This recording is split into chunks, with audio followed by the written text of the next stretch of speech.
cumprimento os irmãos com a paz do Senhor, amém? Amém. Irmãos, eu não vou chorar. Amém? Eu tenho um privilégio, irmãos, eu posso dizer assim que o privilégio, ele é todo nosso, de poder ter acompanhado, né, o crescimento dessa obra, dessa igreja. Irmãos, que privilégio, que prazer, e assim, poder fazer parte de toda essa caminhada, todo esse processo, e a nossa alegria em cada alma que era inserida, em cada projeto que primeiro nascia no coração de Deus, né? Depois Deus implantava no coração dos servos, e ver, irmãos, essa obra se realizando, né? E hoje eu mandei uma mensagem para a missionária Érica, meu coração saltou de alegria, né? Eu falei, vai ter bateria? Ela disse, não, a gente já está com porta, com janela, já está tudo lá. Eu falei, que bênção, né? Aí eu falei, vou levar meu teclado. Ela falou, a gente está com piano elétrico. Eu falei, eita glória! Eu falei, Jesus está prosperando a obra, meu Deus do céu. E a gente só tem que agradecer e glorificar o Senhor, louvar a Deus. Também não deixar de agradecer a cada irmão que tem contribuído com esta obra, irmãos. Isso aqui também é o fruto do teu joelho, é o fruto do teu esforço também.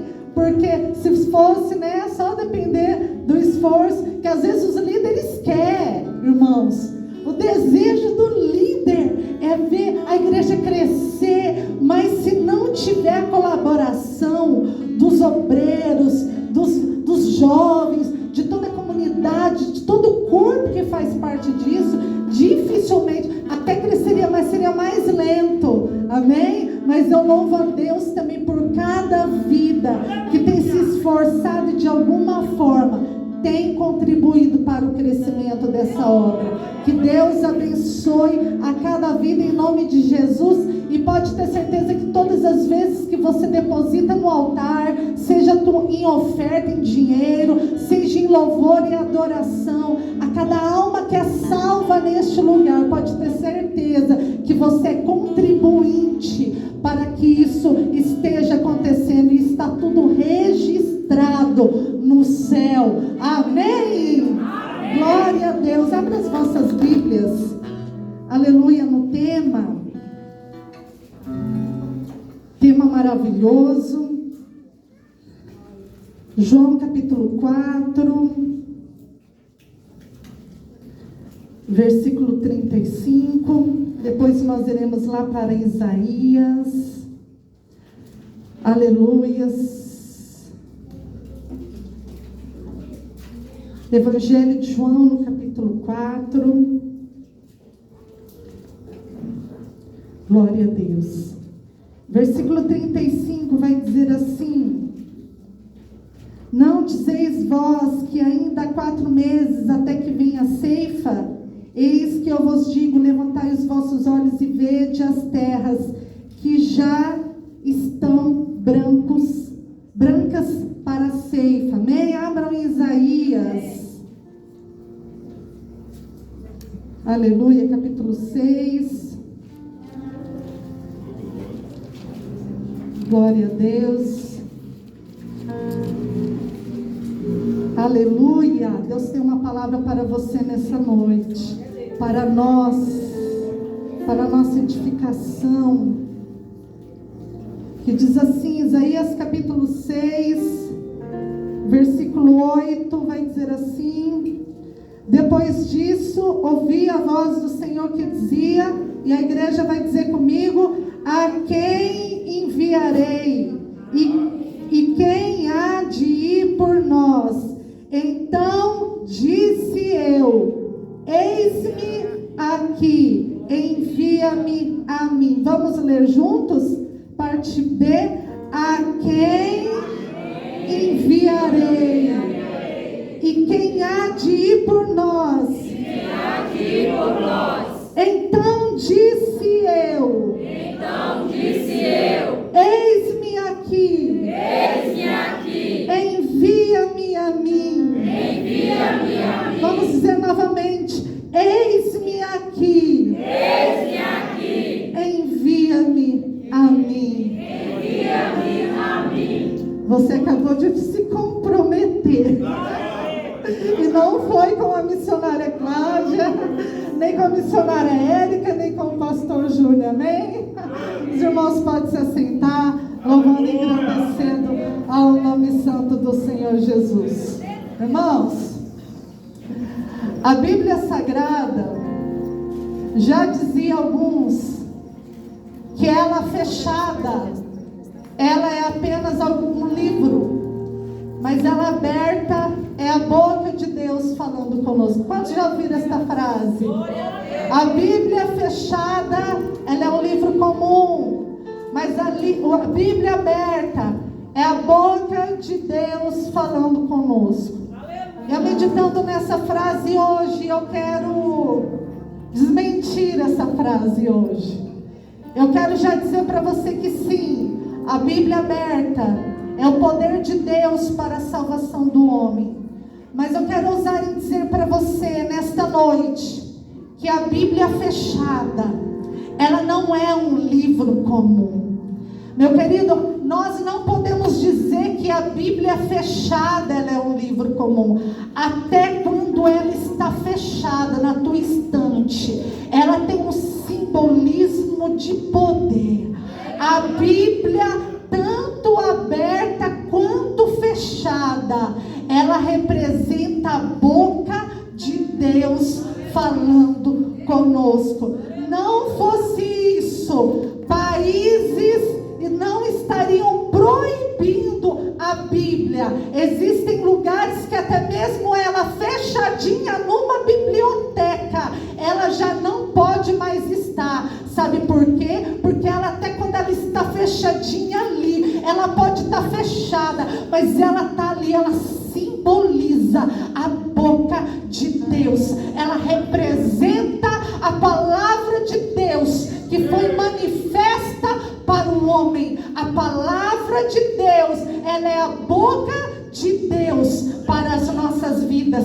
Ela é poder de Deus para salvar a humanidade perdida. Seja ela aberta, seja ela fechada, ela representa a presença de Deus. Aonde você chega, você encontra uma Bíblia, você sabe que ali tem a presença de Deus representada através dela. Quando nós lemos as Escrituras, meus queridos irmãos, a Bíblia, ela é uma representação, ela é a boca de Deus falando conosco. Quando nós lemos lá, nós começamos em Gênesis a ler, nós vamos ver a criação, nós vamos ver quando Deus disse: haja luz, haja terra, haja animais, haja céus, haja estelares, haja tudo. Mas você também vai ver falando que Deus, quando criou todas as coisas, Ele disse: haja. Mas quando Ele criou a mim e a você, Ele fez com as suas próprias mãos. E no final de cada criação, Deus disse: vi Deus que era bom. Mas quando Deus fez o homem, quando Deus criou a mim e a você, Ele diz: é muito bom. Aleluia. Você é a menina dos olhos de Deus. Através do livro de Gênesis, nós começamos a entender o projeto de Deus, que é a minha vida e a sua vida. Quando nós lemos, irmãos, o livro de Êxodo, nós também vemos ali representado Deus e o homem. Quando nós lemos o livro de Êxodo, nós vamos ver ali que Deus resgata o homem da escravidão do Egito, trazendo libertação para o povo. O que isso significa? O livro de Êxodo, quando você está lendo, quando você está estudando, é uma simbologia de como Deus outrora amou a minha vida e a tua vida, escravos no Egito, mas com o seu braço forte, Ele nos resgatou para uma nova vida nele. E assim nós continuamos a leitura para o livro de Levíticos, passamos por Gênesis, entramos em Êxodo, em Levíticos nós vamos, Deus, lá do alto céus, entregar a tua lei, as tuas leis através dos levitas. Você vai ver Deus instituindo normas, instituindo regras. Você vai ver Deus planejando e arquitetando o tabernáculo, que era a presença dele na terra, no meio do povo. Nós continuamos a leitura para o livro de Números.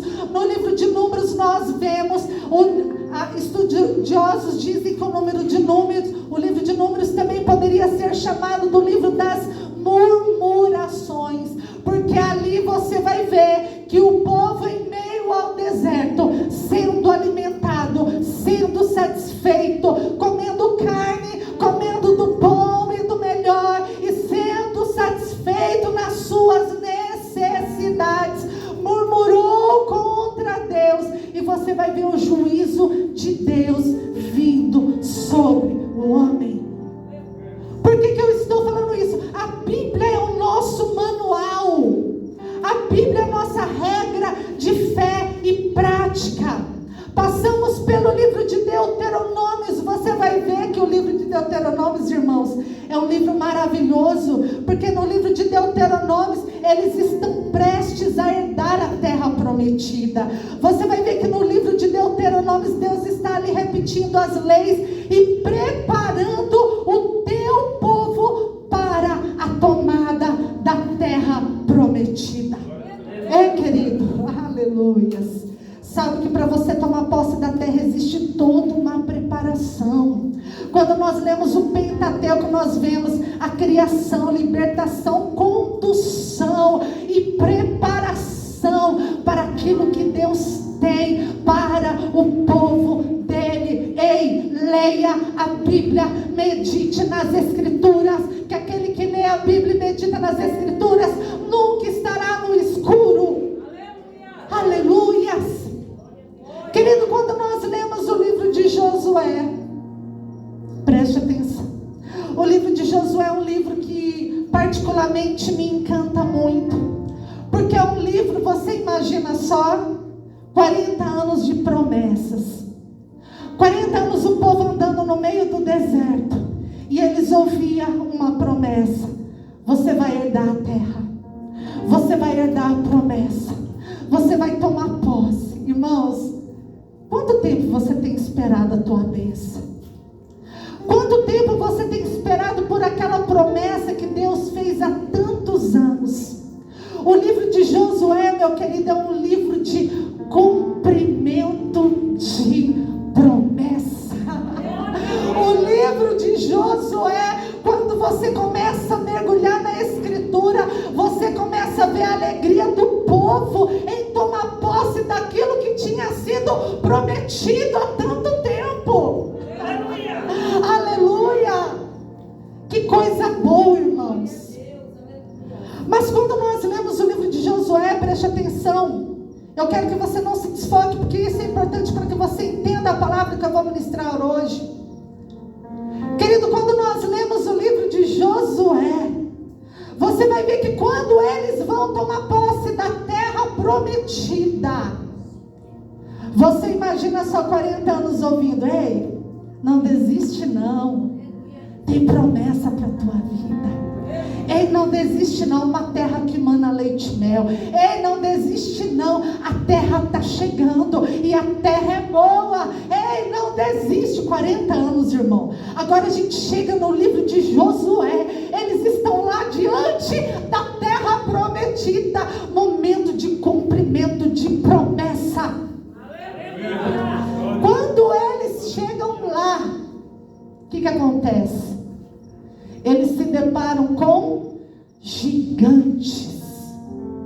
Deixa eu te falar uma coisa.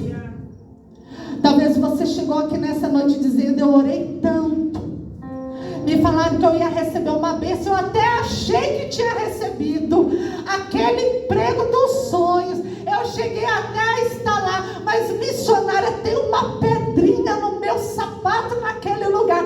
Quem disse que a terra não tem gigante, meu querido?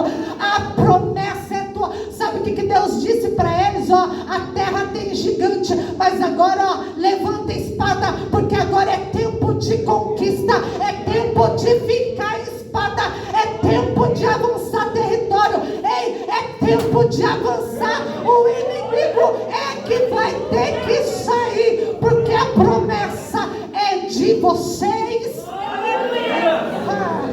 Às vezes a gente acha que a gente vai tomar posse da promessa, a gente vai chegar assim limpo, todo vestido bonito, igual tá todo o povo aqui bonito, né? Às vezes a gente olha e acha assim: eu vou tomar posse da minha promessa no salto. Eu já até comprei o meu salto, missionária, que é para chegar lá bonito.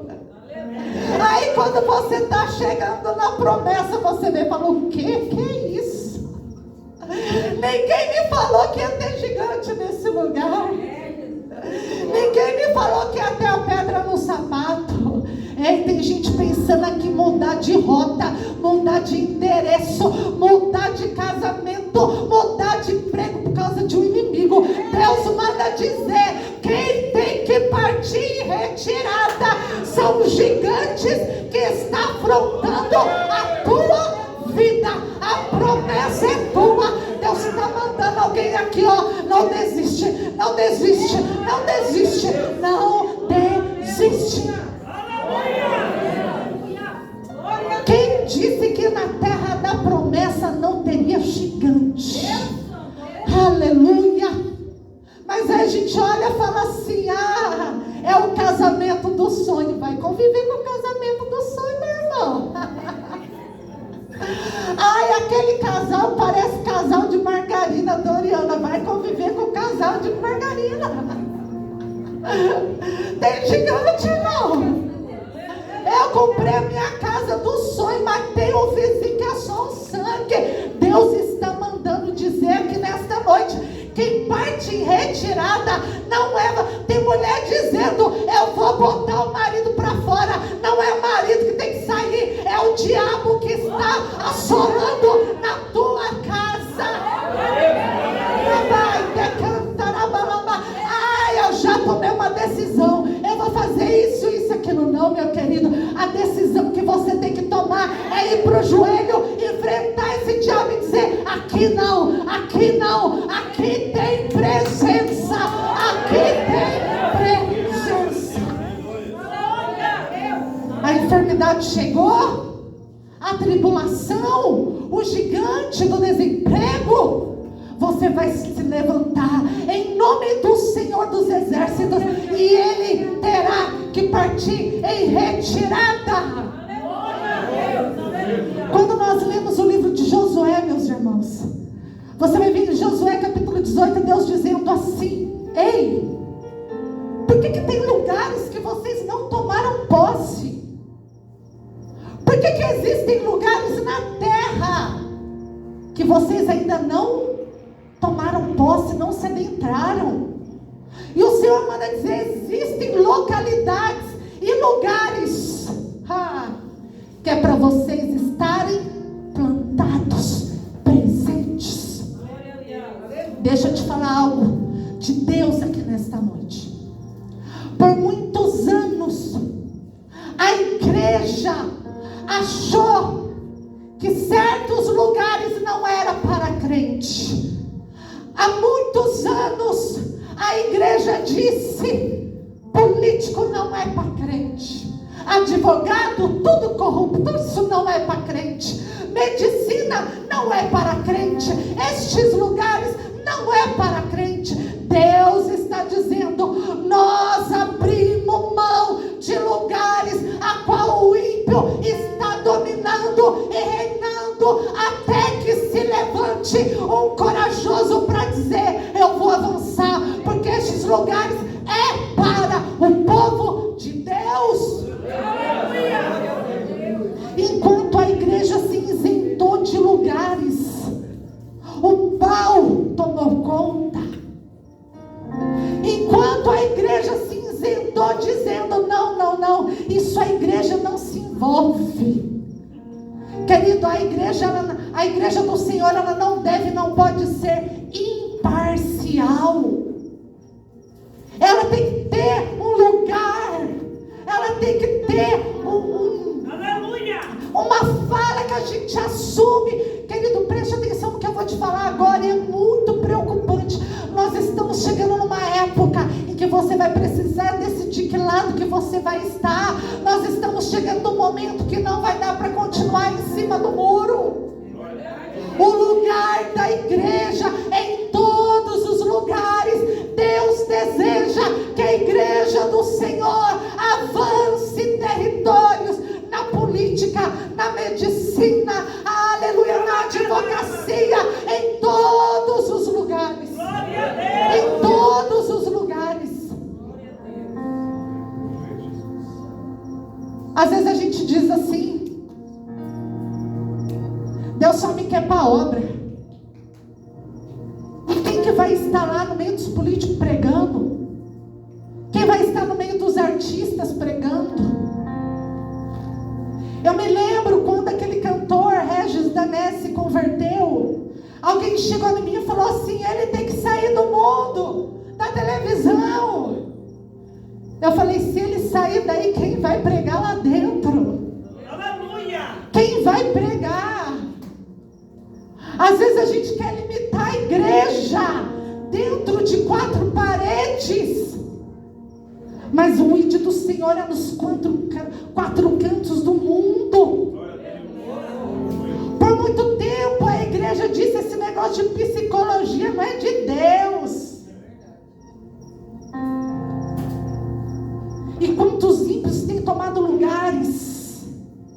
Mas eu creio que em nome do Senhor Jesus, o Senhor está trazendo o povo a um despertamento, assim como Deus disse para esse povo: avance territórios, conquiste lugares. O desejo do Senhor é que a igreja dele esteja presente em todos os setores, em todos os lugares.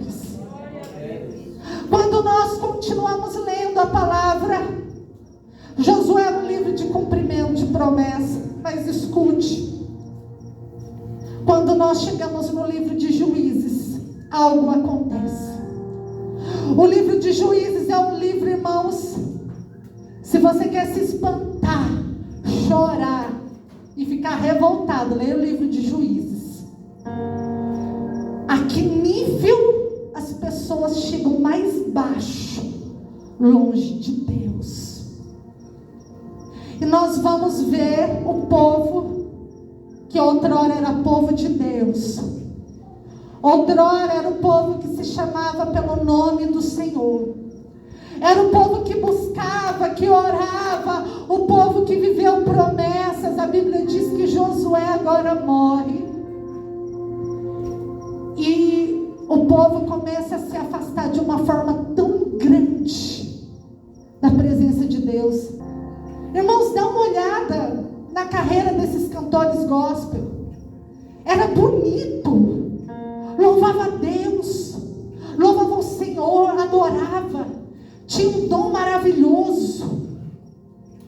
Aí vai entrando aquele tem nada não, tem nada a ver.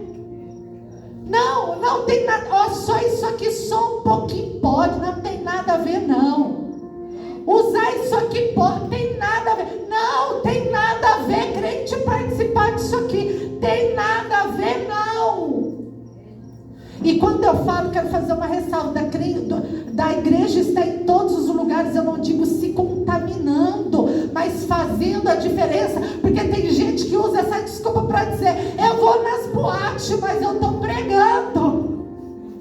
Eu vou nos bares, mas eu estou pregando. Eu estou na roda dos escarnecedores, mas eu estou ali pregando. Aí começa: tem nada não, tem nada a ver não. E aí todas as trajetórias desses que adoravam o Senhor foi a mesma coisa. Se afastou, anunciou que estava se desligando do mundo gospel. Um tempo depois vem e assume a sua... Um assunto que ultimamente até nas igrejas está difícil ser falado, né? Ainda mais está filmando. Irmãos, eu vi o relato da Priscila. Eu falei: meu Deus, a moça cheia de coisas, uma roupa. Falei: nem parece. Olha o nível que a pessoa vai descendo e se afastando do Senhor.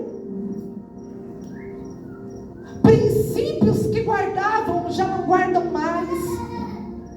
E você vai ver no livro de Juízes, violência, assaltos, degradação, o quanto que o povo se afastou da presença. E eu quero te dizer que toda ação existe uma reação, toda atitude existe uma consequência, porque a palavra do Senhor vai dizer que a obediência à palavra, ela gera bênção, mas a desobediência, ela trai maldições. Agora você vai ver no livro de Juízes, que agora os inimigos começam a tomar posse. Você vai ver que agora os inimigos, eles começam a invadir, a saquear. Você vai ver que agora o inimigo começa a aprisionar o povo, que outrora era povo de Deus, foi chamado para vencer, foi chamado para crescimento, para ser grande sobre a terra. Agora estava sob algemas, escravidão política, social, espiritual. Mas escute, o que me impressiona no meio de tudo isso é o amor de Deus. Porque a Bíblia vai dizer que quando o povo geme, mesmo o povo estando em pecado, mesmo o povo estando afastado, Deus olha do céu e Deus envia o socorro. E você sabe que Deus poderia, e aqui já foi falado através da missionária, Deus poderia fazer e trabalhar e operar por diversas formas, mas a forma que Deus mais ama trabalhar sobre essa terra é através de mãos humanas. E, irmãos, quando nós olhamos para o livro de Juízes, no meio daquela degradação, no meio do povo sendo oprimido, Deus olha e Deus procura pessoas para usar. No meio da devassidão, Deus olha e fala: eu quero usar alguém. E eu me recordo que nessa noite você se comprometeu para ser usado por Ele. Só que o que me espanta com Deus não é a capacidade dele usar um homem, mas é a capacidade dele usar aquele que ninguém mais usaria. A capacidade que Deus tem de olhar e falar assim: eu vou usar. Mas eu não olho, porque às vezes, irmãos, a gente imagina que Deus vai fazer algo do jeito que a gente quer, da forma que a gente quer, e vai usar. Às vezes a gente olha para nós e fala assim: quem sou eu para que Deus venha me usar nessa geração perversa e incrédula? Às vezes a gente olha para nós, irmãos, assim quando Deus olhou para a minha vida aos 15 anos, uma jovem depressiva, uma jovem que não tinha perspectiva de vida, uma jovem que não acreditava nela mesma, mas Deus acreditou em mim. Quando ninguém mais via valor em mim, quando nem eu mesma enxergava valor em mim, Deus olhou para mim, na minha fragilidade, e Deus olhou para mim e falou: é você que eu quero usar. Assim como Deus olha do céu, eu quero te dizer, Ele conhece todas as tuas fragilidades, Ele conhece aonde dói, Ele sabe o teu contexto, Ele sabe da onde você veio, Ele sabe de quem você é filho, Ele sabe a tua história de vida, Ele sabe dos abusos que você passou, Ele sabe das dores que você enfrentou, e você olha para você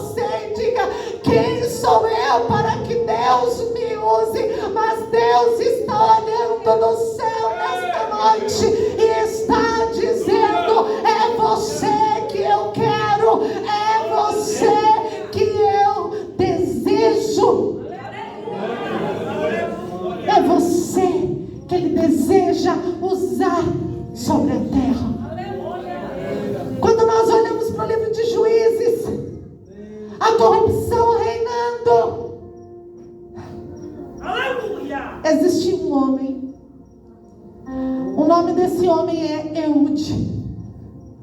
Talvez você nunca ouviu falar sobre ele. Ele não é tão famoso como Davi.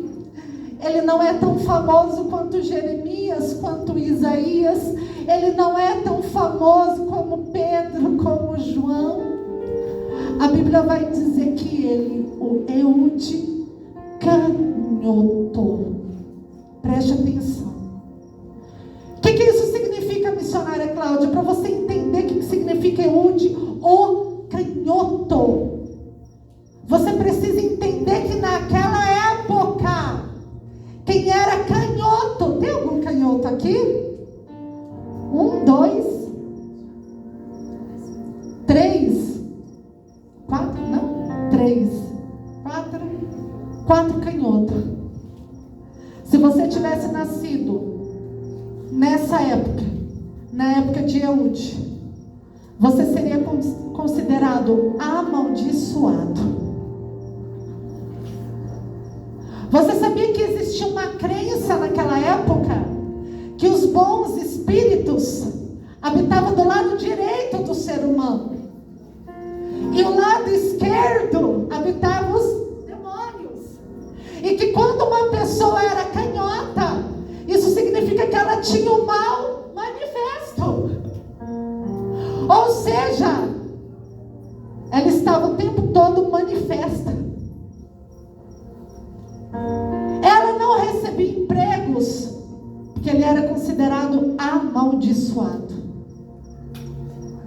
Para o povo judaico, a mão direita é a mão da bênção, a mão esquerda é a mão secundária.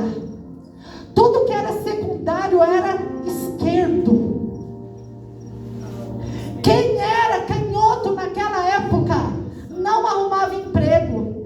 Ninguém ousava tocar na mão de um canhoto. Sabe por quê? Porque era com a mão esquerda que o povo se limpava nas suas necessidades. Era a mão esquerda, então ninguém pegava na mão esquerda de alguém. Era como que um desrespeito. Se você for estudar na época da Inquisição, milhares de canhotos foram jogados na fogueira, porque era considerado que era parte maligno. Só que numa época de tanto preconceito, um homem considerado amaldiçoado, um homem que não conseguia emprego, que provavelmente não conseguiu nenhum casamento, oh meu Deus, aleluia! Mas Deus olha lá de cima.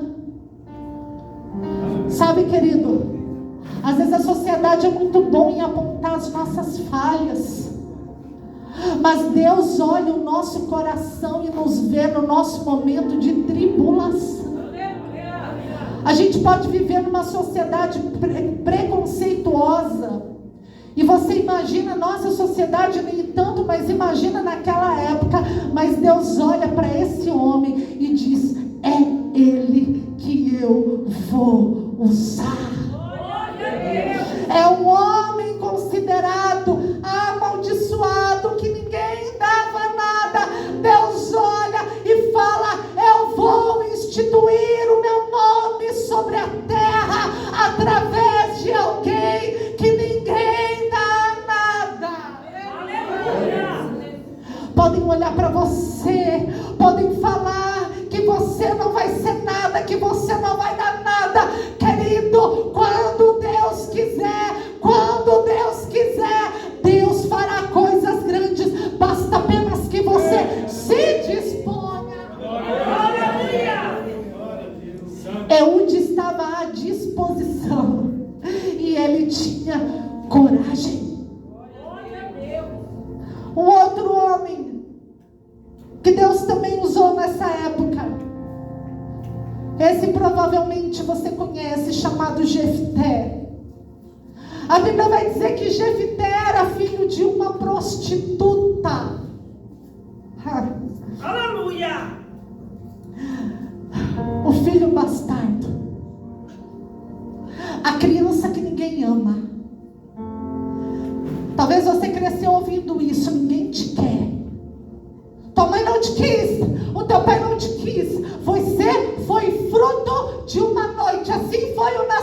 de Jefté,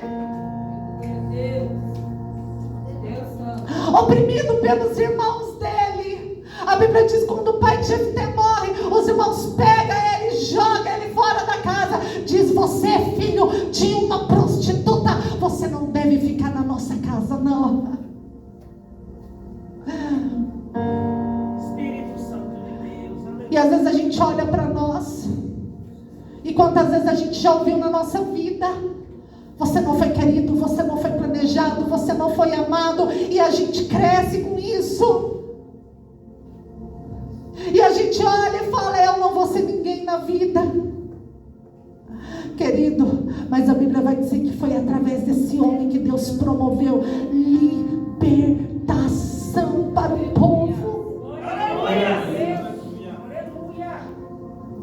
Eu quero te dizer que Deus não precisa, Deus não depende das nossas capacidades. Quando Moisés chega diante de Deus, fala: Senhor, eu sou gago. Deus olha e fala assim: oh Moisés, quem criou a boca? Quem criou a língua? Quem criou a fala? Moisés, eu criei tudo.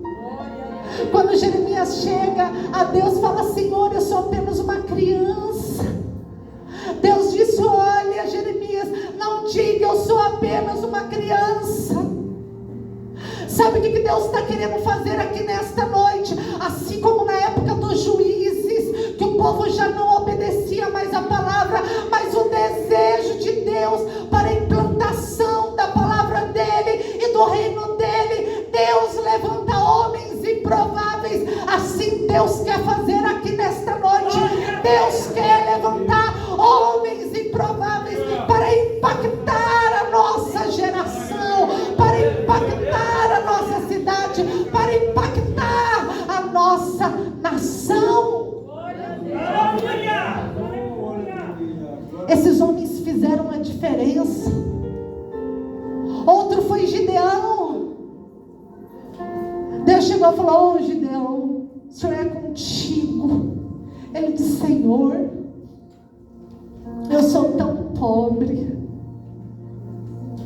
eu sou mais pobre.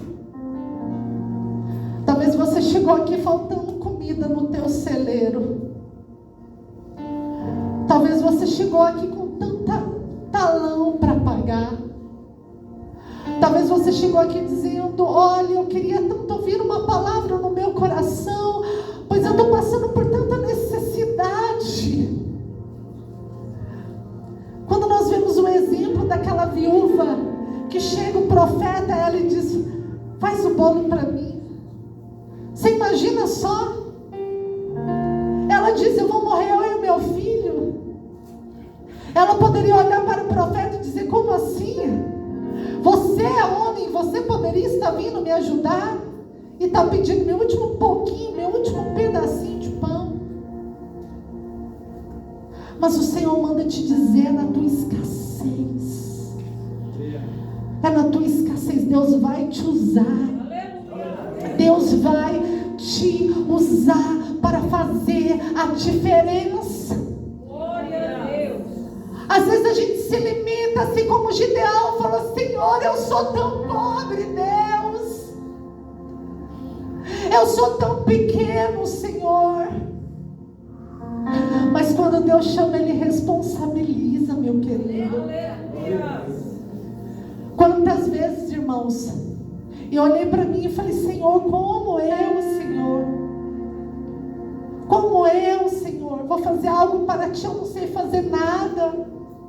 Mas o Senhor é que Ele conhece o desejo do teu coração. A palavra do Senhor diz que Ele capacita os escolhidos.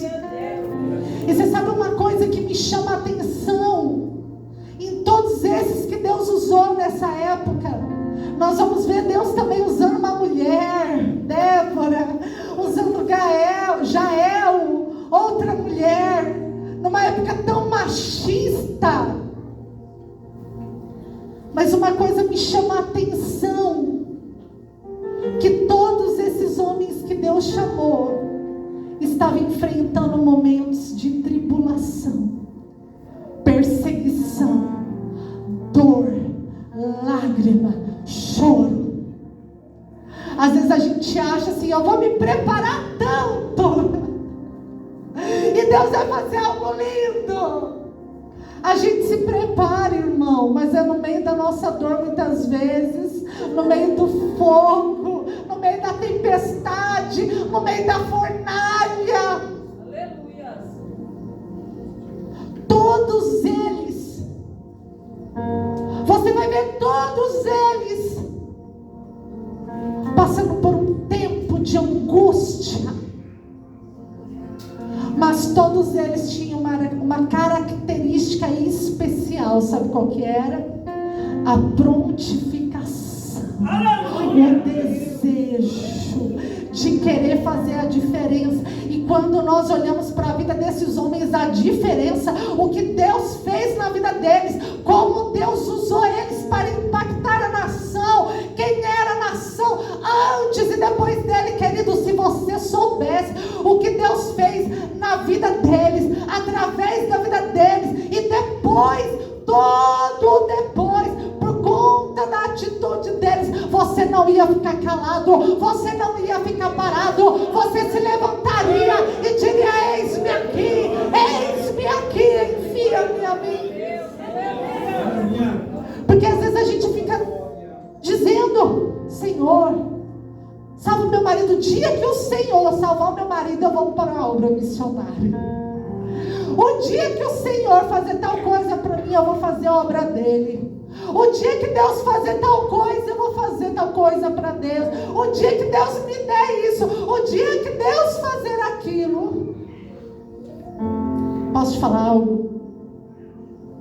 Deus não quer nada disso. Aleluia. O dia que Deus me deu uma eloquência, não, o dia que Deus me der uma voz bonita, eu vou louvar. O dia que eu souber falar igual a missionária Érica, eu vou pregar. O dia que eu não tiver mais timidez, eu vou. Deixa eu te falar uma coisa. Pare com isso. Diga simplesmente: eu vou. Eu vou. E pelo que eu me lembro, você disse: eis-me aqui. Pelo que eu me lembro, você se comprometeu. Porque a partir do momento, irmãos, que a gente diz, chegar ao Senhor e falar: Senhor, eu não tenho nada, mas eu estou aqui. Eu me lembro, irmãos, quando eu comecei a aprender a tocar teclado, eu comecei a tocar com uma mão. Eu na igreja, eu ficava assim com uma mão só. E eu descia do púlpito e ia para o banheiro chorar, porque as pessoas riam de mim. Errava tudo. Todo começo, irmãos, não é fácil. Não é fácil. Se eu falar para você: ó, começa, vai ser fácil, não é fácil. Mas você sabe que quando você começar, você vai ver o mover de Deus. Você vai começar a ver o mover de Deus. Dá um passo de fé.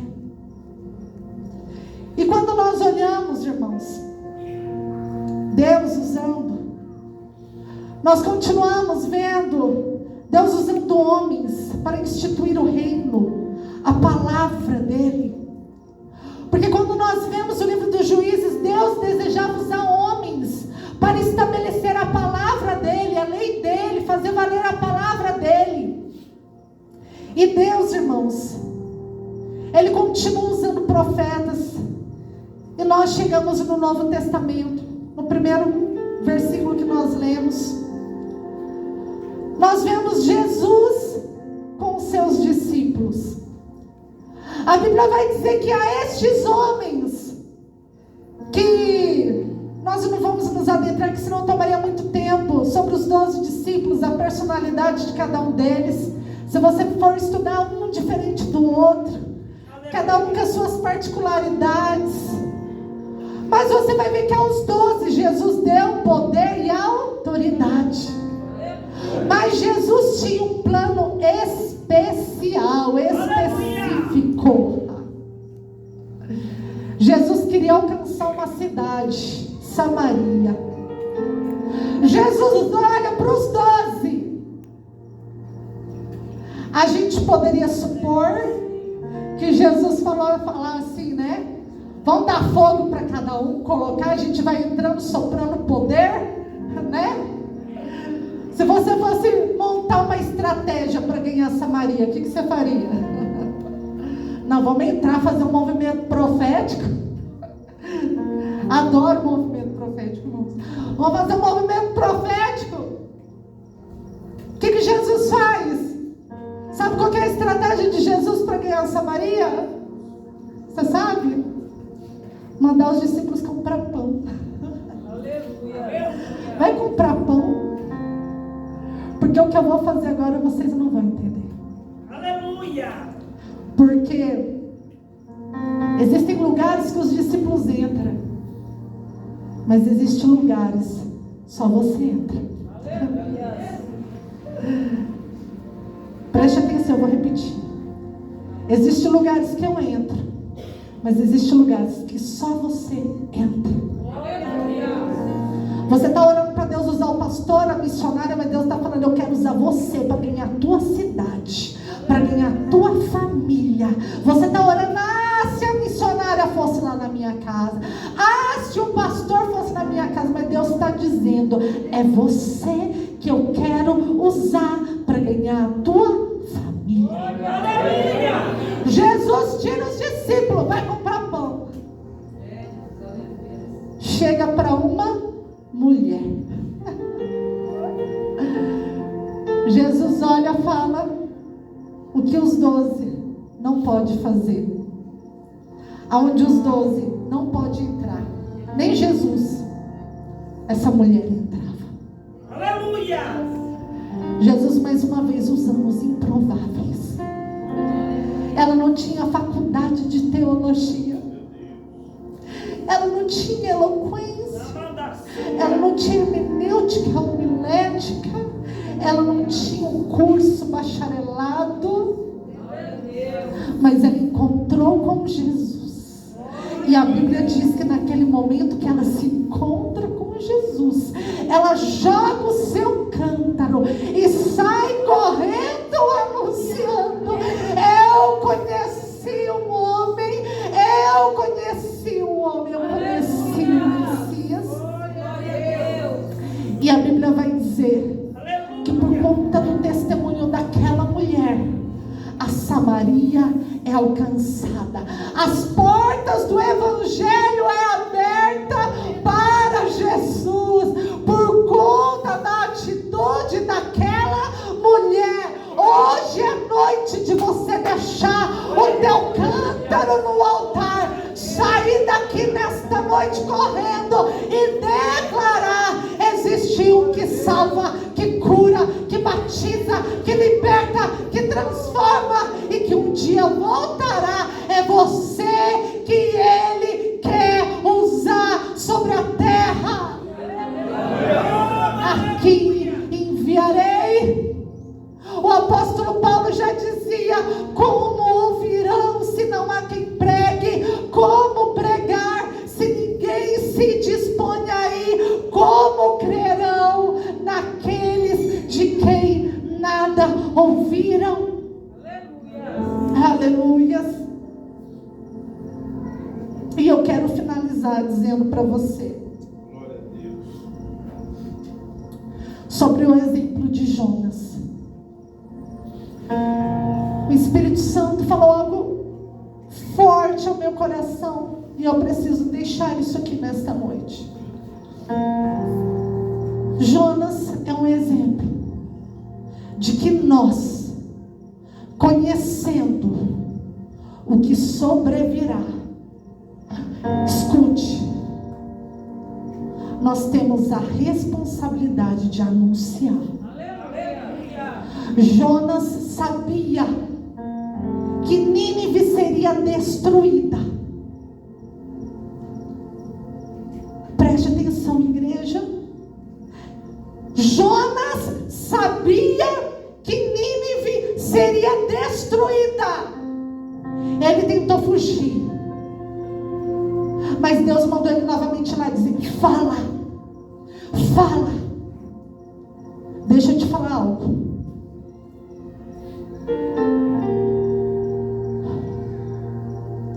Covid foi só o começo. Altas temperaturas é só o começo. Fome é só o começo. Tudo que nós temos visto é só o começo. E o Espírito Santo de Deus manda eu perguntar aqui nessa noite: nós, sabendo do que sobrevirá nessa terra, nós vamos ficar calados? Eu e você, sabendo do que está por vir sobre esta terra, e preste atenção, olha o que está acontecendo, e tem noiva que está adormecida. Guerras na Ucrânia, guerras em Israel.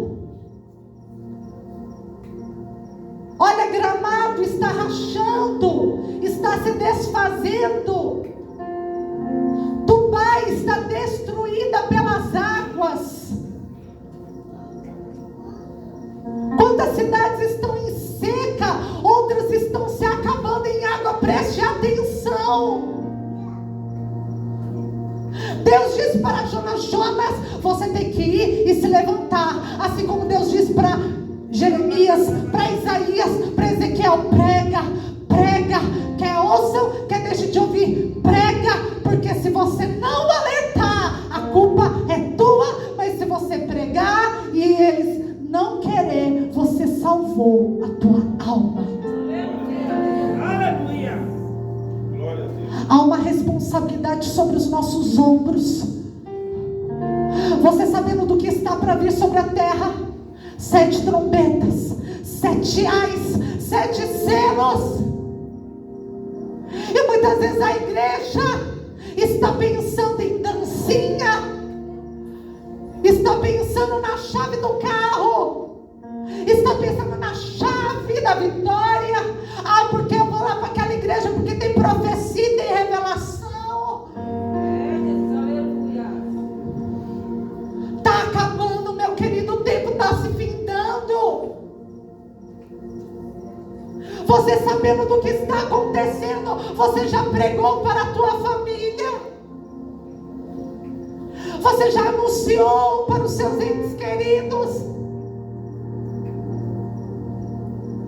E se a destruição viesse amanhã sobre a nossa cidade, toda a nossa família está salva? Olha o que a Bíblia vai dizer no livro de Lucas, capítulo 21, versículo 25 e 26. Haverá sinal no sol. Estamos ou não estamos passando por isso, igreja? Na lua, nas estrelas, e na terra, angústia das nações, perplexidade pelo bramido do mar, das ondas. Os homens vão desmaiar de terror, na expectação das coisas que sobrevirão. Vamos ficar calados? O Espírito Santo quer despertar em mim e em você o clamor por almas. O Espírito Santo quer despertar uma inconformidade nos nossos corações nesta noite. Estamos muito preocupados com o nosso eu, querido. Nós não sabemos se teremos amanhã. Nós não sabemos o que virá. Veja as notícias. Não quero aqui fazer o papel do profeta do caos. Não quero que você saia daqui nesta noite preocupado, com medo, no sentido abalado. Não, mas eu quero que você saia daqui nesta noite com a responsabilidade de pregar um evangelho.